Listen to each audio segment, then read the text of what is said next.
Hello friends, welcome to Kuldeep education point. तो friends, ये हमारे भारत के प्राचीन इतिहास की क्लास 37 है और आज हम इस क्लास में हमारा जो टॉपिक चल रहा है जैन धर्म, इस जैन धर्म को आज हम कंप्लीट करेंगे। और आज इस क्लास में हम जैन धर्म के जो साहित्य हैं, जिन्हें हम आगम भी कहते हैं, उनके बारे में पढ़ेंगे। तो जैन धर्म के जो साहित्य होते हैं, जैन धर्म के साहित्यों को आगम भी कहा जाता है। और जैन धर्म के साहित्यों में 12 अंग हैं, 12 उपांग हैं, 10 प्रकीर्ण हैं, 6 छेद्र सूत्र हैं, 4 मूल सूत्र हैं, 1 नंदी सूत्र है और 1 अनुयोग द्वार हैं। तो ये जो हैं, ये जैन धर्म के साहित्यों के भाग हैं। उसके बाद आता है कि जैन धर्म में जो संस्कृत भाषा है, जो विद्वान ब्राह्मणों की भाषा है संस्कृत भाषा का परित्याग कर दिया था। वह इन्होंने जैन धर्म के भिक्षुओं ने, जैन धर्म के जो हमारे तीर्थकर हैं, इन्होंने अपने जो साहित्य हैं या अपने जो उपदेश हैं, वो प्राकृतिक भाषा या मर्दमागधी भाषा में दिए हैं। तो जैन धर्म के जो साहित्य हैं वो कौन सी भाषा में है?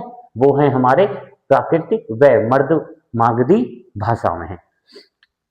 उसके बाद आता है कि जो भद्रबाहु हैं, भद्रबाहु जो दिगंबर सभ्यता के अध्यक्ष थे, भद्रबाहु ने कल्पसूत्र नामक ग्रंथ को संस्कृत भाषा में लिखा है। भद्रबाहु ने कल्पसूत्र नामक ग्रंथ को संस्कृत भाषा में लिखा है। और कल्पसूत्र जो ग्रंथ है, इसमें जो हमारे तीर्थकर हैं, इन तीर्थकरों की जीवनी का उल्लेख मिलता है। वे तीर्थकों के द्वारा जो भी नियम बनाए गए थे, उनका उल्लेख कल्पसूत्र ग्रंथ में मिलता है, जिसे भद्रबाहु ने लिखा था। उसके बाद आता है हमारा प्रभाचंद, और प्रभाचंद ने प्रमेय कमल मार्तंड की रचना की है। कमल मार्तंड की रचना प्रभाचंद ने की है। उसके बाद आता है हमारा हेमचंद, और हेमचंद सूरी ने परिशिष्ट पर्व की रचना की है। फिर आते हैं हमारे महावीर स्वामी, और महावीर स्वामी के जो जीवन चरित्र का उल्लेख मिलता है, उनके जो जीवन की जानकारी मिलती है, वो मिलती है हमें भगवती सूत्र में। और भगवती सूत्र में ही जो हमारे 16 महाजनपद थे, जो हमारे 16 महाजनपद थे, इन 16 महाजनपदों के बारे में जो जानकारी मिलती है, वो हमें भगवती सूत्र से मिलती है। फिर आते हैं हमारे जैन भिक्षुओं, हमारे जो जैन भिक्षु हैं, जैन भिक्षुओं के आचार व नियमों का जो उल्लेख मिलता है, वो आचारंग सूत्र में मिलता है। महावीर स्वामी के जीवन चरित्र का तो मिलता है भगवती सूत्र में, परंतु जैन भिक्षुओं के आचार व नियमों का उल्लेख मिलता है हमें आचारंग सूत्र में। कुछ जैन मंदिर बनवाए गए थे हमारे, उनमें से हमारा एक है खजुराहो का जैन मंदिर। और खजुराहो में जो जैन मंदिर है, इस जैन मंदिर का जो निर्माण किया था, वो किया था हमारे चंदेल शासकों ने। खजुराहो का जो स्थान है, वो है हमारा मध्य प्रदेश में। और जो हमारा जैन मंदिर है, खजुराहो में जो जैन मंदिर है, ये संबंधित है हमारा जैन धर्म से व हिंदू धर्म से। तो खजुराहो का जो जैन मंदिर है, वो हमारा चंदेल शासकों ने बनवाया था, और खजुराहो का मंदिर है हमारा मध्य प्रदेश में।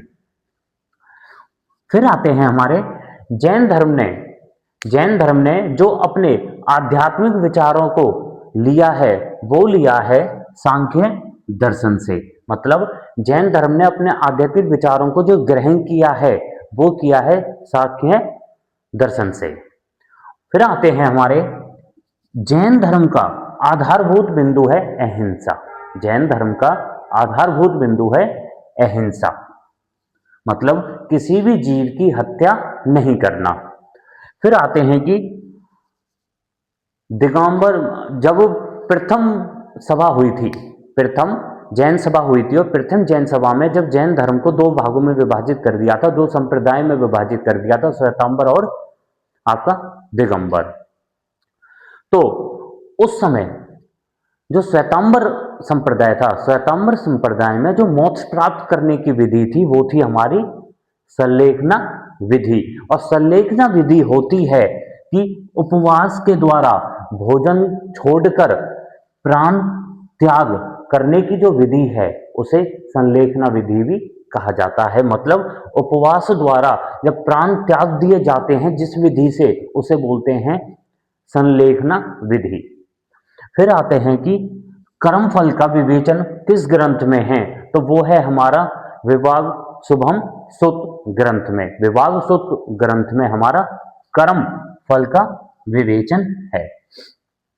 उसके बाद आते हैं कि जब भद्रबाहु, जब मगध साम्राज्य में अकाल पड़ रहा था, 12 साल अकाल पड़ा था, उसके समय में ही उसी दौरान जब भद्रबाहु दक्षिण भारत में चंद्रगुप्त मौर्य के साथ चले जाते हैं सरवन बेलगोला कर्नाटक में, तो सरवन बेलगोला जो आपका कर्नाटक में है, सरवन बेलगोला में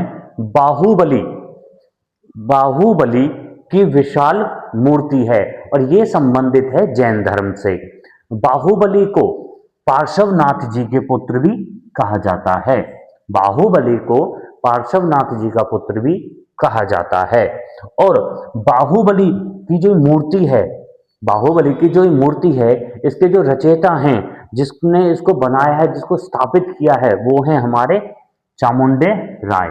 चामुंडे राय ने बाहुबली की विशाल मूर्ति की स्थापना की है और बाहुबली हमारे पार्श्वनाथ जी के पुत्र कहे जाते हैं। फिर आते हैं सिद्धांत। जैन धर्म में कुछ सिद्धांत हैं, जैसे अनुवृत्त सिद्धांत, स्यादवाद सिद्धांत और वास्तविकता की बहुलता का सिद्धांत। ये जो स्यादवाद सिद्धांत है, स्यादवाद सिद्धांत को जैनों का ज्ञान सिद्धांत भी कहा जाता है। तो क्वेश्चन ये पूछा जाएगा कि जैनों का ज्ञान सिद्धांत किसे कहा जाता है, तो वो कहा जाता है स्यादवाद सिद्धांत को।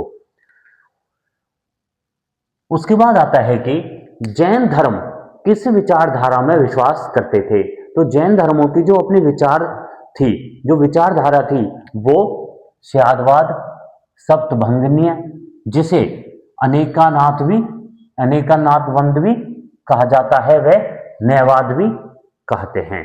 मतलब जैन धर्म हमारे स्यादवाद, सप्तभंगनीय, अनेकानंदवाद व न्यायवाद विचारधारा में विश्वास करते थे। फिर आते हैं हमारे महाराजाधिराज रामगुप्त ने 2 तीर्थकरों की प्रतिमा बनवाई थी। मतलब 2 तीर्थकर थे, उन 2 तीर्थकरों की जो मूर्ति बनवाई थी वो बनवाई थी चंद्रप्रभा व पुष्पदंत ने। फिर आते हैं कि जो जैन धर्म का सबसे प्राचीनतम अभिलेख माना जाता है, वह अभिलेख जिससे जैन धर्म की जानकारी मिलती है वो है हमारा हाथी गुफा अभिलेख। और हाथी गुफा अभिलेख है संबंधित खारवेल से। फिर आते हैं निषेधी प्रथा। निषेधी प्रथा जो है, ये प्रथा है कि जैनों द्वारा अपनाई गई पारंपरिक मृत्यु क्रियाओं से संबंधित है। मतलब वह कि जैनों द्वारा वह क्रिया अपनाई गई हैं जिनसे पारंपरिक मृत्यु क्रियाएं हो पाए, तो ये विधि कहलाती है हमारी निषेधी प्रथा। फिर आते हैं हमारे जैन धर्म में जो गृहस्थ शिष्य थे उनको श्रावक या श्राविका भी कहा जाता है। जैन धर्म के जो सबसे प्राचीनतम ग्रंथ हैं उनको पूर्व भी कहा जाता है। और जो पूर्व हैं उनकी संख्या है हमारी 14, उनकी संख्या है 14। फिर आते हैं कि जो जैन उपासक हैं, जैन उपासकों के जीवन संबंधी नियम, जैन उपासकों के जो जीवन से संबंधित नियम हैं वो नियम है हमारे उवास गददासो ग्रंथ में। फिर आते हैं हमारे 6 छेद्र सूत्र, जो हमारे साहित्य में हैं 6 छेद्र सूत्र, इन 6 छिद्र सूत्रों में जो जैन धर्म के भिक्षु और भिक्षुणियां हैं, जैन धर्म के भिक्षु और भिक्षुणियां हैं, उनके नियमों का वर्णन किया गया है। फिर आते हैं सूत्र कीर्तांग ग्रंथ, और सूत्र कीर्तांग ग्रंथ एक जैन धर्म का प्राचीन ग्रंथ है। फिर है हमारा जैन धर्म मोक्ष के लिए। ये कहा गया है जैन धर्म में कि जैन धर्म में मोक्ष के लिए मठवासीय रूप में जीवन व्यापन आवश्यक मानते हैं। मतलब जैन धर्म के जो अनुयायी हैं वो मोक्ष प्राप्त करने के लिए मठवासीय रूप में जीवन यापन आवश्यक मानते हैं।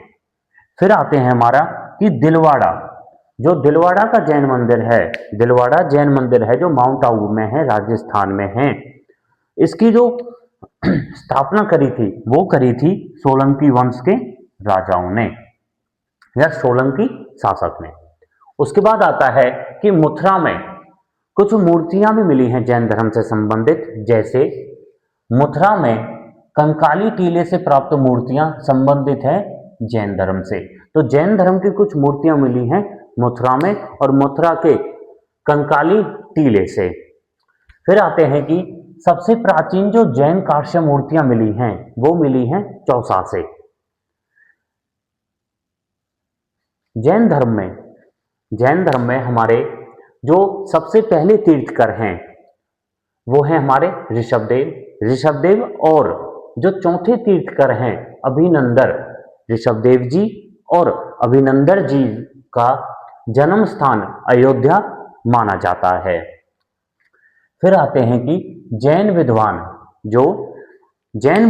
थे जिनसेन, और जिनसेन रहा करते थे अमोघ वर्ष शासक के समकालीन। फिर आते हैं ओडिशा में उदयगिरी खंडगिरी की पहाड़ियों की गुफाएं संबंधित हैं जैन धर्म से। मतलब ओडिशा में उदयगिरी खंडगिरी की जो पहाड़ियां हैं उन पहाड़ियों में जो गुफाएं हैं वो गुफाएं संबंधित हैं जैन धर्म से। फिर आते हैं कि कुछ हमारे ऐसे तीर्थकर भी हैं जिनका जन्म स्थल बताया हुआ है, जैसे ऋषभनाथ जी और अभिनंदन जी का जो जन्म स्थल बताया हुआ है वो बताया हुआ है अयोध्या। फिर आते हैं संभवनाथ, और संभवनाथ जी जो हमारे तीर्थकर हैं उनका जो जन्म स्थल बताया गया है वो बताया हुआ है श्रावस्ती। फिर आते हैं पद्मनाथ जी जो हमारे तीर्थकर हैं इनका जो जन्म स्थल बताया गया है वो बताया गया है कौशाम्बी।